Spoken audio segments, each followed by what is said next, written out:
Halo semuanya, selamat datang di channel Ibu Rumah Tangga Belajar. Channel ini adalah channel ibu rumah tangga biasa, cuman ibu rumah tangga yang punya rasa penasaran terhadap permasalahan-permasalahan yang ada di kehidupan sehari-hari, dan itu tuh permasalahannya ngaruh ke kehidupan berumah tangga. Dan disclaimer, di sini saya bukan seorang ahli, saya juga bukan pengamat, apalagi spesialis, itu bukan ya. Saya cuma ibu rumah tangga biasa yang penasaran dan mencari jawabannya, itu aja. Dan yang di video pertama ini, saya itu punya rasa penasaran, kenapa akhir-akhir ini banyak banget yang jualan makanan. Itu tuh kepepet atau emang cuan sebenarnya kan. Tapi isu ini tuh bukan isu sih, tapi kenyataannya fakta ini tuh beriringan dengan kondisi banyaknya korban PHK di mana-mana gitu ya. Makanya saya tuh penasaran kenapa akhirnya banyak korban PHK yang memilih untuk jualan makanan.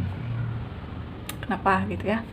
Jadi dari rasa penasaran ini saya punya dugaannya sih kalau menurut saya kayaknya emang paling gampang jualan makanan deh gitu kan. Soalnya dari peralatan tuh bisa pakai alat-alat dapur yang dipakai sehari-hari. Terus yang kedua masalah modal itu ya dengan 50.000 juga kan udah bisa jalan gitu. Mau jualan apa nih dengan 50.000, yang penting besok bisa makan. Terus gak perlu keahlian khusus lah kalau menurut saya. Soalnya kan kalau misalnya jualan makanan itu bisa berbagi resep ya, lihat resep di YouTube, mungkin di Google, tutorialnya ada di YouTube gitu. Jadi menurut saya itu adalah opsi termudah. Tapi kan dari dugaan saya itu nggak bisa menyimpulkan atas asumsi dari saya sendiri. Saya mencari data gitulah ceritanya. Saya cari data, kira-kira hal apa aja yang bisa menjawab rasa penasaran saya ini gitu. Karena akhir-akhir ini lagi mulai sensus penduduk ya, jadi ya saya juga terpikir lah, oh mungkin saya harus ke BPS gitu. Saya cari data di BPS, tapi ternyata di BPS juga nggak ada jawabannya berupa angka persentase dan alasan gitu loh kenapa gitu ya. Tapi ya ternyata saya menemukan itu ada di Kemnaker, dari pihak kampus juga ada yang meneliti ini, dari LIPI, dari BRIN. Nah itu mereka punya data persentasenya. Dari data itu memang ternyata ya yang paling besar nomor 1 sektor yang korban PHK pilih adalah makanan dan minuman. Itu sekitar 35-40%. Dan itu tuh udah menjadi sebagian besar ya, karena ternyata mereka tersebar juga gitu. Kayak ada yang memilih untuk berdagang, mau itu eceran ataupun online gitu ya. Mereka jadi ngewarung di rumah, mungkin buka sembako, kelontongan gitu. Terus juga mereka banyak juga yang jadi agen reseller, agen dropshipper gitu, yang entah itu apa ya, mau pakaian, mau kosmetik atau apapun yang bisa mereka jual gitu. Itu tuh sekitar 25-30%. Nah terus udah gitu ada sektor transportasi ya, gampangnya mah jadi ojol gitu. Nah jadi ojol itu sekitar 15-20%. Ada juga yang jadi kurir masuk ke situ, ada juga yang tiba-tiba agen pengiriman lokalan gitu, itu juga masuk ke persentase di situ. Terus juga ada jasa umum dan rumah tangga. Contohnya itu kayak misalnya buka laundry, terus juga apalagi bengkel, terus hal yang lain-lain lah yang berurusan dengan jasa pertukangan gitu ya, pertukangan. Nah itu tuh masuk ke sektor yang jasa umum, dan itu persentasenya kecil. Dan yang paling terakhir itu jasa profesional dan ekonomi kreatif ya, kayak misalnya freelancer, desain grafis, terus montir, mua gitu ya, atau hal yang guru privat, penulis artikel dan lain-lain. Nah itu tuh persentasenya termasuk kecil, paling kecil di 5-10% aja. Makanya ya opsi jual makanan dan minuman menjadi opsi yang paling utama dan yang paling mudah gitu. Tapi ternyata ada faktor-faktor lain juga tuh. Ini korban PHK memutuskan untuk memilih sektor kuliner ya. Jadi ada kurang lebih ada 3 indikator sih yang menurut saya cari gitu ya datanya. Jadi yang pertama itu data dari BPS, rata-rata korban PHK itu mereka adalah korban karyawan di perusahaan bidang industri manufaktur, tekstil, sama perdagangan, retail, kayak gitu-gitu ya. Nah, terus faktor yang kedua itu adalah dari jumlah pesangon yang diterima. Setiap perusahaan berbeda, level perusahaan beda otomatis, dan mereka itu pakai rumus gitu. Rumusnya itu berdasarkan masa kerja. Jadi ya kalau misalnya mereka yang kerja di perbankan, di bidang teknologi kayak gitu ya, itu termasuk besar pesangonnya. Tapi kalau misalnya buruh biasa, ya itu tidak sebesar yang tadi, nggak sebesar yang tadi. Nah itu juga kan menentukan gitu, dari jumlah pesangon yang diterima itu kira-kira bisa jadi apa nih, akan melanjutkan upaya apa nih supaya dapur tetap ngebul kan.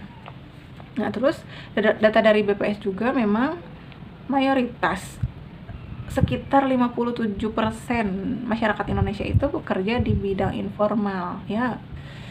Jadi secara tidak langsung data-data itu juga terbatas gitu ya. Nah, dari 3 faktor ini akhirnya dapat kesimpulan gitu. Kayak tadi mereka-mereka yang kerja di bidang industri manufaktur atau perdagangan, tekstil gitu ya, mereka memilih pekerjaan yang minim, memilih penghasilan baru yang minim resiko gitu.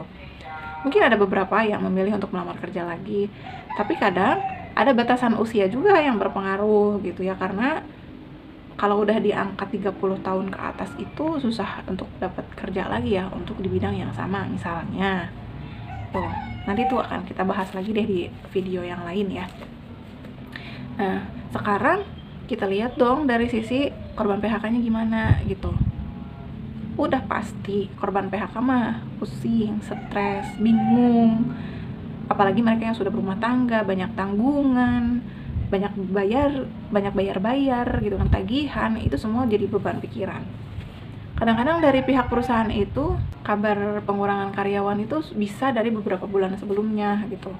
Dan dari situ kan mereka saling menebak diri gitu, apakah saya termasuk korban PHK nantinya gitu. Dan itu tuh udah jadi beban pikiran dari jauh-jauh hari. Dan kira-kira kalau jadi di PHK, mereka akan melakukan apa supaya sekolah terpenuhi, makan terpenuhi, nggak stres, hutang terbayarkan, cicilan, semua pokoknya terus berjalan gitu. Jadi ya itu sih, karena dari pihak keluarga juga kan akan ikut turut bingung sebenarnya. Makanya dari kebingungan itu, opsi yang termudah kebanyakan ya udah deh, jualan makanan, dibantu istri juga ada gitu kan. Dengan kemampuan memasak istri masak, suami jual, kayak gitu. Itu rata-rata korban PHK banyak juga yang kayak gitu. Jadi kesimpulannya, data ini menjawab kenapa banyak banget korban PHK yang milih jual makanan. Memang minim resiko, terus juga latar belakang mereka sebelumnya gitulah. Kalau memang mereka korban PHK yang dari awalnya desain grafis, bisa jadi mereka masuk ke sektor yang jasa profesional kayak gitu-gitu. Nah, sedikit tips aja nih buat teman-teman yang kena korban PHK dan memilih untuk jualan makanan. Pertama, makanan itu kan ada masa waktunya ya, ada kadaluarsanya gitu, lebih cepat dibandingin benda. Nah, ketika kalian punya modal dari pesangon ini, misalnya kalian pakailah sepertiganya gitu. Dari sepertiganya itu kalian bagi 3 lagi tuh. Kenapa dibagi 3 lagi? Untuk 3 kali nyiapin modal. Karena saya ngalamin juga, dan saya itu ngalamin gagal berkali-kali juga. Soalnya kadang tuh suka ngerasa awal-awal cocok nih jualan ini, tapi lama-lama akhirnya nggak cocok deh, ganti lagi jualannya gitu kan.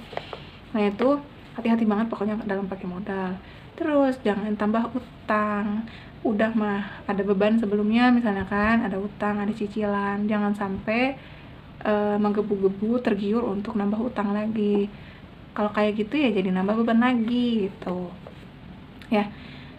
Itu aja teman-teman. Nah, buat teman-teman yang dengerin video ini, kalau kalian punya data lagi data tambahan untuk menjawab rasa penasaranku ini dan bisa di-share ke teman-teman yang lain, boleh banget komen di bawah ya. Terus teman-teman juga kalau yang merasa suka sama video ini, boleh banget dong subscribe ya, biar semangat lagi nih saya mencari jawaban-jawaban. Soalnya saya kalau misalnya punya penasaran, cari jawaban sendiri, ditelan sendiri tuh gimana gitu. Jadi saya tuh pengen juga gitu teman-teman yang lain juga kita sama-sama belajar aja, dan teman-teman yang punya ilmunya, teman-teman yang ahli di bidangnya, yuk ajarin kita lah gitu, supaya kita tuh paham, masyarakat biasa tuh bisa paham ada apa sebenarnya, ada apa sih dengan permasalahan kehidupan kita sehari-hari tuh gitu ya. Oke, mungkin itu aja untuk video pertama ini. Terima kasih, bye bye.